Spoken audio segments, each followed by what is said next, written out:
คำเตือนกิจกรรมคอลแลบใหม่ใกล้จะเข้าแล้วเดี๋ยวเราไปดูกันดีกว่าว่าเราจะต้องเตรียมตัวยังไงไว้บ้างและสำหรับคุณผู้ชมที่กำลังมองหาร้านรับเติมเกมราคาถูกปลอดภัยไม่รีฟันเปิดบริการตลอด 24 ชั่วโมงเติมถูกเติมไวผมขอแนะนำร้านจอนชาวไร่เลยนะครับสำหรับวันนี้นะครับเราก็จะมาแนะนำเรื่องกิจกรรมที่มันจะมีมาคอลแลบซึ่งเพื่อนๆนะได้บอกผมนะว่ามันจะมีกิจกรรมเนี่ยคอลแลบสิ่งที่เราจะต้องทำในตอนนี้เนี่ยเราจะต้องคอยเก็บของไว้นะครับอย่าไปใช้มั่วซั่วซึ่งในกิจกรรมที่จะมีคอลแลบเนี่ยผมเองก็ไม่ได้ศึกษามาเยอะแต่ก็เห็นเพื่อนๆหลายๆคนเนี่ยบอกว่ามันจะมีกิจกรรมคอลแลบที่ค่อนข้างลึกหลายอย่างไม่ว่าจะเป็นตัวละครใหม่ๆที่มันจะเข้าพร้อมกันทุกเซิร์ฟเวอร์ก็คือเหมือนตัวเกนบุเนี่ยที่มีเซิร์ฟจีนเข้าเซิร์ฟไต้หวันเข้าแบบเนี้ยและเซิร์ฟเวอร์เราก็เข้าพร้อมกันหมดเลยซึ่งตัวละครคอลแลบอะไรแบบเนี้ยมันก็น่าจะเป็นแบบนั้นดังนั้นเราเก็บในส่วนของเนี่ยที่จำเป็นไว้บ้างก็ดีนะแต่ทีนี้เนี่ยก็อยากจะบอกว่าหลายๆคนเนี่ยคงจะคิดว่าเฮ้ยจริงๆเราต้องเก็บทุกตัวละครอะไรแบบนี้ไหมนะครับเพราะว่าจริงๆเนี่ยผมบอกเลยว่าเราเก็บไปทุกตัวละครมันจะกลายเป็นเสียว่าลกกระเป๋านะพูดตรงๆนะครับเพราะว่าหนึ่งเลยเนี่ยคือเราไม่ได้ใช้ทุกตัวละครและสำหรับคนที่จะบอกว่าในตัวละครเนี่ยตอนที่เรานะครับจะใช้เนี่ย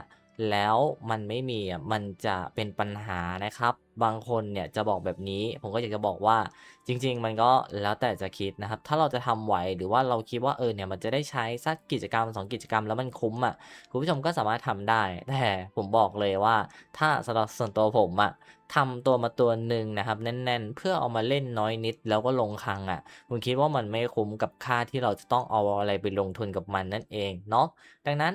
ในตรงเนี้ยเนี่ยก็ระวังกันไว้นิดหนึ่งอย่างเวลามีตัวใหม่เข้ามาสิ่งที่เราจะต้องเตรียมไว้ถ้าเรารู้ล่วงหน้าเนี่ยมันก็จะมีค่อนข้างหลายอย่างนะหนึ่งเลยเนี่ยก็จะมีในส่วนของตัวใบกาชาที่เราเนี่ยสามารถเก็บไว้นะครับรอตัวใหม่ๆได้หรือรอตัวที่มันคอลแลบได้อะไรแบบเนี้ยเวลามันเข้ามามันอาจจะเก่งก็ได้เหมือนกับตัว Genbu อะไรแบบนี้ใช่ไหม ดังนั้นอันนี้ก็จะเป็นคำเตือนได้ดีอย่างหนึ่งเพราะว่าเพื่อนๆหลายคนนะบอกมาว่าเวลามันมีกิจกรรม Collab แล้วก็จะมีตัวพิเศษเนี่ยแบบเนี้ยมาแบบพร้อมกันทุกเซิร์ฟเวอร์ซึ่งเราก็คิดว่ามันเป็นไปได้ค่อนข้างสูงเหมือนกันขนาดตัวอย่าง Genbu เนี่ยมันยังเอาเข้าพร้อมกันได้เลยดังนั้นนะครับมันก็อาจจะมีมานานๆทีหนึ่ง3-4เดือนอาจจะมาพร้อมกันทีหนึ่งนะครับเป็นกิจกรรม Collab อะไรแบบนี้นี่เองเนาะ ดังนั้นนะครับคุณผู้ชมเนี่ยก็จะต้องเก็บใบกาชาไว้บ้างนะครับอย่าไปสุ่มทุกตัวอย่าไปสุ่มทุกตู้สำหรับสายเก็บสะสมสกินเนี่ยก็พิจารณาสักนิดหนึ่งนะครับไม่งั้นน่ะเดี๋ยวเราจะพลาดตัวดีๆกันไปนั่นเองนะในตรงนี้สำหรับตัว Morgana แบบเนี้ยเฮ้ยพี่คือแบบเราต้องสุ่มไหมนะครับอันนี้สำหรับผมนะแนะนำว่าถ้าในตัว Morgana เราไม่ได้เล่นทีมไฟทีมมืดอะผมว่าเอาน้องมาติด ID ไว้สักหน่อยหนึ่งก็ยังดีอย่างน้อยๆ1ดาวม่วงพอนะครับสำหรับคนที่ไม่เล่นทีมไฟหรือทีมมืดเพราะว่าเอาตรงๆไหมคือถ้าคุณไม่ได้เล่นทีมไฟทีมมืดคุณเอาน้องมาบัฟได้อย่างของผมอะผมเองก็เอาน้องมาบัฟดาเมจคริในการตีบอสอะไรแบบเนี้ยให้มันได้ในส่วนของคะแนนดีๆซึ่งในการตีบอสมันสามารถบัฟเราได้ดาเมจคริเนี่ยตลอดเวลานะครับไม่ว่าจะเป็นพวกนี้หรือว่าจะเป็นในส่วนของกิจกรรมตีบอสกิลเนี่ยสำคัญมากๆกับการเติบโตระยะยาวเพราะว่าหนึ่งเลยเวลาเราเข้าไปตีเนี่ยเรามีตัวบัฟดาเมจให้นะครับให้มันตีกันแรงๆเนี่ยได้ค่อนข้างแบบรวดเร็วนะครับแล้วมันก็จะเก็บสะสมสแต็กเนี่ยไปเรื่อยๆนะครับมีตัวบัฟดาเมจดีๆมันก็ทำให้เราตีได้คะแนนสูงๆทีนี้มันก็จะมีรางวัลสเต็ปที่เราจะได้รับในทุกๆวันใช่เปล่าและก็จะมีในส่วนของแบบว่าการทำคะแนนมอสเนี่ยได้ค่อนข้างดีอะไรแบบนี้นี่เองเนาะดังนั้น มันเอามาสัก1ดาวม่วงให้มันยืนบัฟก็เพียงพอแล้วแต่ว่าสำหรับในส่วนตัวผมที่ผมทำเนี่ยเพราะว่าผมเล่นทีมไฟนะอันนี้ผมจะต้องบอกไว้ก่อนเลยคือถ้าคุณไม่ได้เล่นทีมไฟทีมมืดเนี่ยคุณเอาน้องสัก1ดาวม่วงก็พอแล้วแต่ถ้าคุณเล่นทีมไฟหรือทีมมืดคุณจะทำน้องรุ้งแต่ก็ไม่ต้องรีบก็ได้นะครับเพราะว่ายังไงถ้าเราเล่นไฟเล่นมืดเนี่ยเราต้องทำน้องรุ้งอยู่แล้วน้องเป็นหัวใจหลักสำคัญเลยในเซิร์ฟเวอร์นอกณปัจจุบันเนี่ย ตัวน้องในทีมมืดและทีมไฟเนี่ยยังขาดไม่ได้เหมือนเดิมนั่นเองนะดังนั้นตัวนี้ถ้าเล่นทีมมืดทีมไฟต้องจัดให้ได้ลุ้งอันนี้ผมจะแนะนำเป็นแบบนี้ไปเลยเพราะว่าส่วนตัวผมก็ทำเพราะว่าผมเล่นไฟไงดังนั้นอ่ะ ถ้าใครที่แบบลงทุนกับไฟไปแล้วหรือมีตัวละครไฟดีๆแล้วอะเราสามารถที่จะลงทุนกับน้องมอร์กาน่าได้แต่ถ้าเราคิดว่าเฮ้ยเรารู้อนาคตแล้วว่ามันจะมีตัวดีๆมาหรือว่ามันอาจจะมีกิจกรรมคอลแลบตัวละครใหม่ๆเนี่ยคุณผู้ชมอย่าลืมเก็บใบกาชาไว้เอาน้องสัก1ดาวแดงนะครับสำหรับทีมไฟทีมมืดนะแล้วค่อยๆกวาดเศษค่อยๆพัฒนาการทำเนี่ยเอาไปเรื่อยๆนะครับจนกว่าจะลุงก็ได้นั่นเองเนาะ ตอนนี้ผมคิดว่าผมจะทำน้องอยู่ที่ช่วง6ดาวแดงก่อนตู้ออกนะครับเพราะว่าจริงๆถ้าทำลุ้งเลยมันเก่งเห็นผลเลยนะในเรื่องการ PVP ถ้าเราใช้ทีมไฟแบบเนี้ยมันได้เปรียบเลยเพราะว่ามันได้รับในส่วนของตอนลุ้งเนี่ยให้มันได้แปรธาตุค่อนข้างเยอะเปิดมาปุ๊บแปรธาตุเยอะเนี่ยมันได้เปรียบนะครับดังนั้นน่ะก็เลยแบบว่าถ้าผมเล่นทีมไฟก็เลยต้องทำให้น้องเนี่ยลุ้งแบบไวๆนั่นเองนะคุณผู้ชม และก็ในส่วนต่อมาเนี่ยในกิจกรรมอะเวลามันจะมีมาใหม่อะสิ่งที่คุณผู้ชมจะต้องเตรียมอันนี้ผมจะแนะนำไว้ว่าเนี่ยไอ้ใบกาชาไม่เท่าไรแต่ว่าในเรื่องเพชรอะเก็บไว้นะครับอย่าเพิ่งรีบใช้จนหมดนะเพราะว่าเอาจริงๆระหว่างใบกาชากับตัวเพชรเนี่ยอันไหนหายากกว่ากันผมบอกเลยว่าในส่วนของตัวเพชรเนี่ยหายากกว่านะครับเพราะว่าเพชรเราสามารถที่จะเอาไปซื้อใบกาชาได้ใช่ไหมคือใช้แทนได้เลย แต่ถ้าในส่วนของกิจกรรมมันมาแล้วมันต้องใช้เพชรอะแล้วเราไม่มีเพชรอะมันเอาใบกาชาไปแลกเป็นเพชรไม่ได้ดังนั้นเราต้องขยักไว้นะครับพยายามให้มันมีติด ID ไว้นั่นเองเนาะนานๆทีจะได้ทำคลิปนะครับขอแนะนำข้อมูลไปเลยเพราะว่าข้อมูลจากเพื่อนๆนะคือแบบผมก็เชื่อเหมือนกันนะดังนั้นก็เลยเอามาแชร์นะครับสำหรับคนที่ดูคลิปเรามาตั้งแต่ต้นๆนะครับถือว่าเป็นข้อมูลที่แบ่งปันกันได้นั่นเองคุณผู้ชม แล้วก็ในส่วนต่อมาเนี่ยในเวลามันมีกิจกรรมมาเราก็ไม่รู้เหมือนกันนะครับแต่เห็นคุณผู้ชมบอกว่ามันจะยิ่งใหญ่เลยเพราะว่ามันมีสปอยล์ออกมาใช่ไหมซึ่งมันเป็นกิจกรรมคอลแลบกับอะไรอะคือถ้าคุณผู้ชมรู้บอกชื่อผมอีกทีหนึ่งนะหลายๆคนบอกแล้วแต่ผมจำชื่อไม่ได้คุณผู้ชมในกิจกรรมเวลามันมีคอลแลบมาผมคิดว่าต้องมีของดีๆแน่อย่างรอบหน้าอย่างในรอบหน้าเนี่ยมันก็จะมีในส่วนของกิจกรรมเจ้าตัวนี้มานะครับในส่วนของสกินเป็นทีมของมันเนาะมีวิเวียน มีตัวจิ้งจอกนะครับแล้วก็ตัวของ Ifrit ใช่ไหมแล้วก็ตัวของ Venus นะครับที่มันเป็นสกินนะ Venus EX นะครับแล้วก็สกิน Vivian แล้วก็สกินของตัว Ifrit และก็สกินของจิ้งจอกนะครับเป็น4สกินนี้นี่เองที่จะมาเป็นทีมของมันเลยนะครับคือแบบสายสะสมอะไรแบบเนี้ยก็ รอได้เลยนะครับ มีสกินของตัว Ifrit เนี่ยที่สวยมาก อันเนี้ยผมบอกเลยนะครับน่าได้เหมือนกัน Vivien ก็น่ารักเหมือนกันเนาะดังนั้น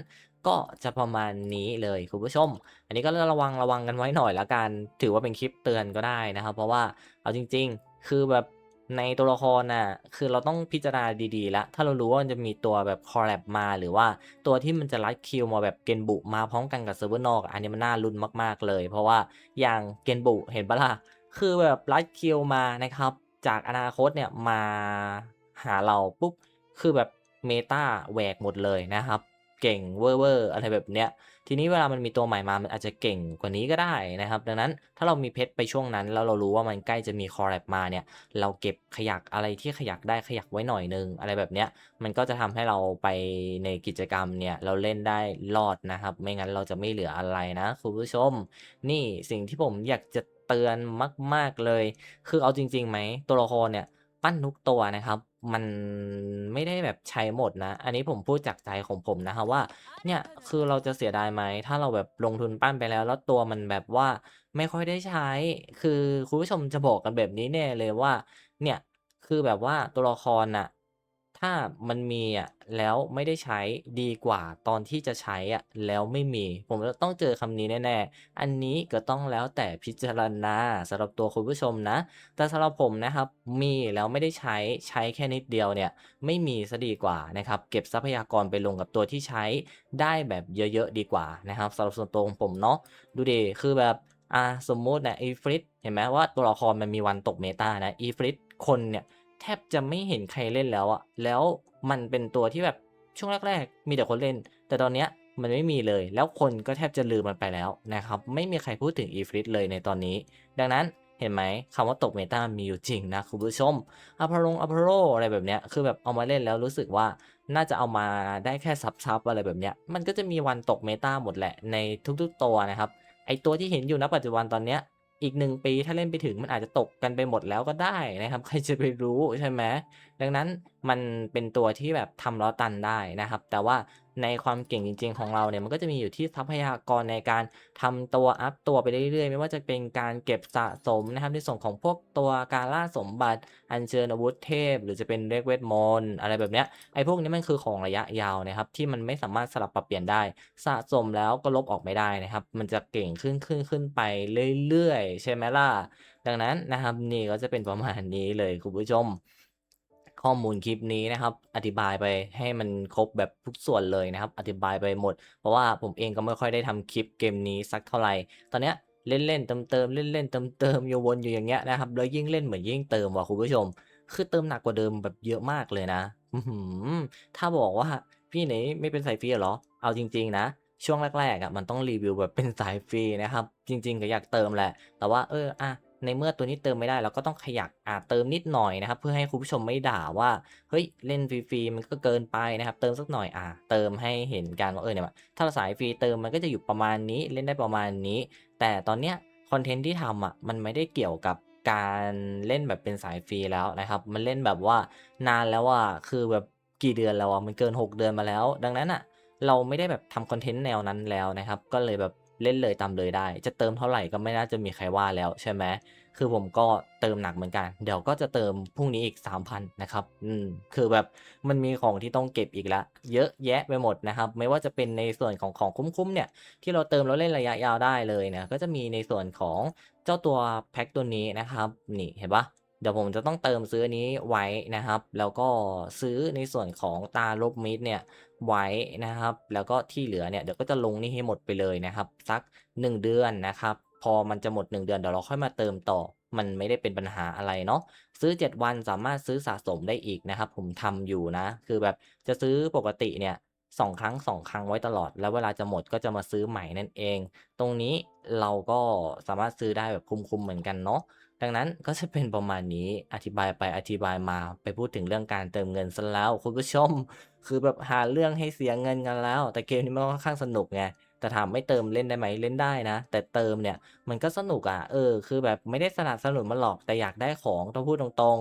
ๆดังนั้นก็จะเป็นประมาณนี้แล้วกันเนาะสำหรับคลิปนี้ก็คงไม่ได้มีอะไรไปมากกว่านี้แล้วก็คงจะต้องขอตัวลาคุณผู้ชมไปก่อนแล้วสวัสดีครับ